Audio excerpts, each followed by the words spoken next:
Hi everybody, Judy here. Today we're continuing our review of Dr. Michael Greger's book, How Not to Die. Today we're focusing on chapters 3 and 4. And like I said in the other videos, this does not serve as a substitute for reading the book. I highly recommend that you read the book and keep it in your library for constant reference because it is invaluable. I love the book, and no, I have no connections with Dr. Greger. So onward with chapter 3. Chapter 3 focuses on how not to die from brain diseases. The two most serious brain diseases are stroke, that kills almost 130,000 Americans a year, and Alzheimer's disease that kills almost 85,000 a year. Strokes can kill suddenly without warning, whereas Alzheimer's diseases involve a slow, subtle decline over months or years. One can argue that genetics plays a large role in whether a person develops Alzheimer's disease or not, but population migration studies where people move from one country to the next have dispelled that myth. Please don't blame genetics for someone you know getting Alzheimer's disease. It's dietary choices over time that make all the difference in the world. And this is not my opinion. It is coming from scientific evidence that Dr. Greger discusses. In his book, he covers what not to do if you want to prevent brain diseases.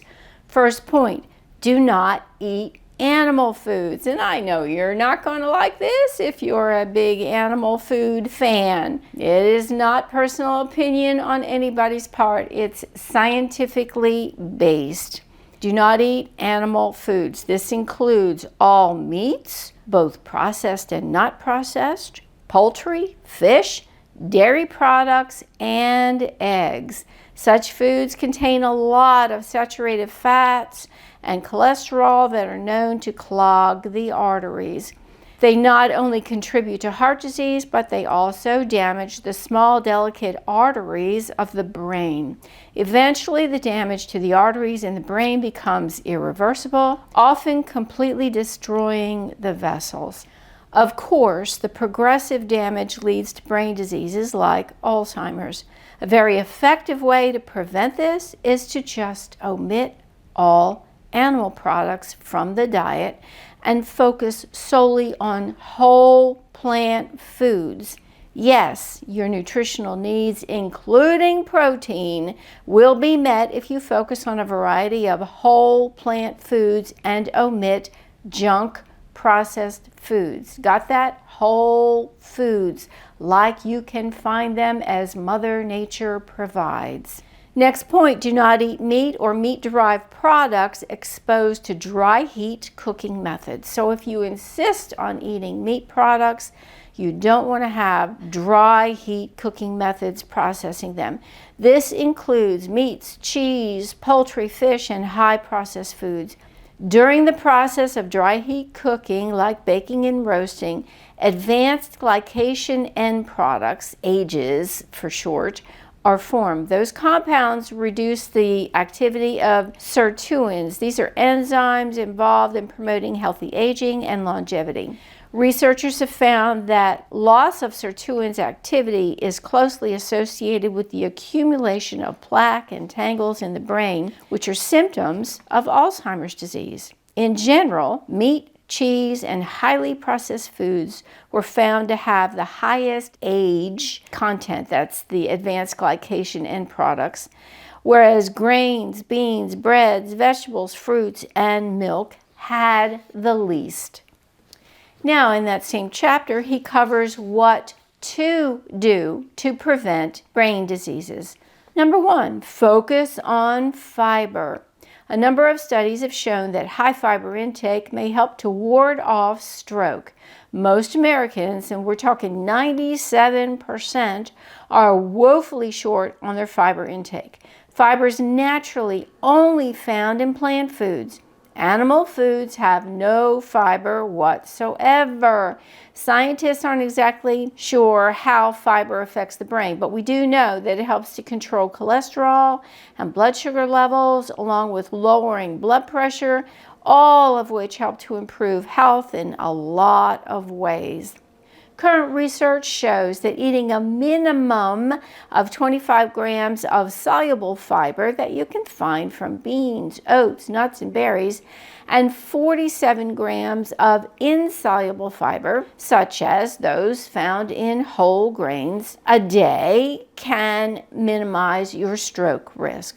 Next point, increase your potassium intake. Every cell in the body needs potassium to function, and it must come from the diet. Currently, less than 2% of Americans reach the recommended daily intake of 4,700 milligrams of potassium a day. It's because we just simply don't eat enough unprocessed whole plant foods. Supplements are not the way to go with increasing potassium intake. Foods are the answer. Now, we know bananas have been touted as being high in potassium, but they're actually not as high as we think that they are. Increasing your intake of leafy greens, beans, and sweet potatoes will help a lot. Next point, eat more citrus fruits. Citrus fruits have been associated with reduced stroke risk. There's a compound in citrus fruits called hesperidin that appears to increase blood flow throughout the body, including the brain. Eating the whole fruit has been shown to be effective in increasing blood flow, whereas the hesperidin alone did not do the job. So please don't start looking for hesperidin supplements. They're not going to provide the help you expect them to. Eat the citrus fruits. Next point, get adequate sleep. Researchers found that lack of sleep or too much sleep increased the risk of stroke. Many research studies around the globe found that 7 to 8 hours of sleep a night is best for lowering your stroke risk. Next point, eat foods with lots of antioxidants. Antioxidants are important because they prevent damage from free radical molecules. Free radicals can develop in the body from normal metabolic reactions and also from exposure to external sources like X-rays, ozone, cigarette smoke, air pollution, and industrial chemicals. Such damage leads to loss of cellular energy and function over time, which promotes a lot of serious chronic diseases that can ultimately kill you. The key here is to eat foods. Antioxidant supplements will not do the job. Foods rich in antioxidants are the best protection against this damage. On average, plant foods contain 64 times more antioxidants than animal foods. Put simply, eat lots of whole plant foods, especially fruits and especially berries, vegetables, especially leafy greens, and beans, and even herbs and spices. If you do that, your antioxidant needs should be met.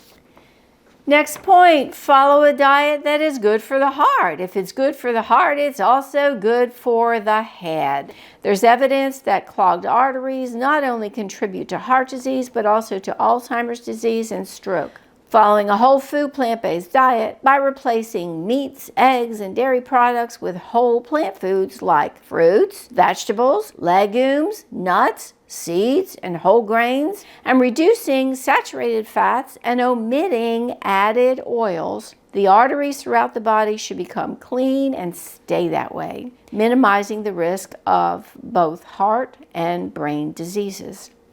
Next point, include saffron in your diet. Yes, we know saffron is a very expensive spice, but for those with Alzheimer's disease, it may be money well spent. In a double-blind research trial, saffron was found to help diminish the symptoms of Alzheimer's disease in patients who had mild to moderate dementia. After 16 weeks of taking saffron capsules, The subjects displayed significantly better cognitive function on average than the controls who took a placebo. In another double-blind study, saffron was found to be just as effective at treating Alzheimer's symptoms as the leading drug prescribed for the condition.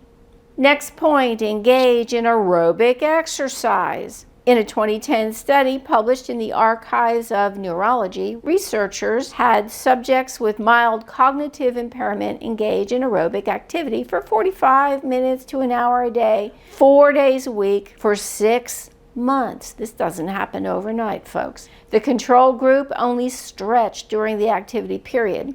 The subjects were given memory tests before and after the study. The memory of the stretching-only subjects declined during the test period, but the memory of those who engaged in aerobic activity actually improved. Researchers concluded that aerobic exercise can help improve cerebral blood flow, improve memory performance, and help to preserve brain tissue. Hey folks, it pays to exercise. Chapter 4, How Not to Die from Digestive Cancers. Almost all cancers stem from the diet, lifestyle, and/or environmental factors. But diet far outweighs the other factors as being responsible for digestive cancers. Colorectal cancer ranks among the most commonly diagnosed of all cancers. Your diet matters. What not to do. Do not eat animal products including meats, unprocessed or processed, fish, poultry, dairy products, nor eggs. A 6-year study of around 30,000 Californians found that higher meat consumption was associated with higher risk of colon cancer. Interestingly, white meat appeared to be the worst. Those who ate red meat at least once a week had about double the risk of developing colon cancer. That risk appeared to triple in those who ate chicken or fish once or more a week. In the largest research study of diet and health in history, the National Institutes of Health and the American Association of Retired Persons, AARP, they conducted a study of 545,000 men and women aged 50 to 71, and they were followed for 10 years. Scientists concluded that meat consumption was associated with an increased risk of dying from cancer, dying from heart disease, and dying prematurely in general. This conclusion was reached after controlling for other diet and lifestyle factors like smoking, exercising, and the amount of fruits and vegetables consumed. This study was large enough to determine the effects of plant fats, like fats found in nuts, seeds, avocados, and olives and vegetable oils, versus animal fats found in meats, dairy products, and eggs on the health of the subjects. The consumption of fat from all animal sources was significantly associated with pancreatic cancer risk. No correlation was found with the consumption of plant fats. Wake up and smell the food. Next point on what not to do.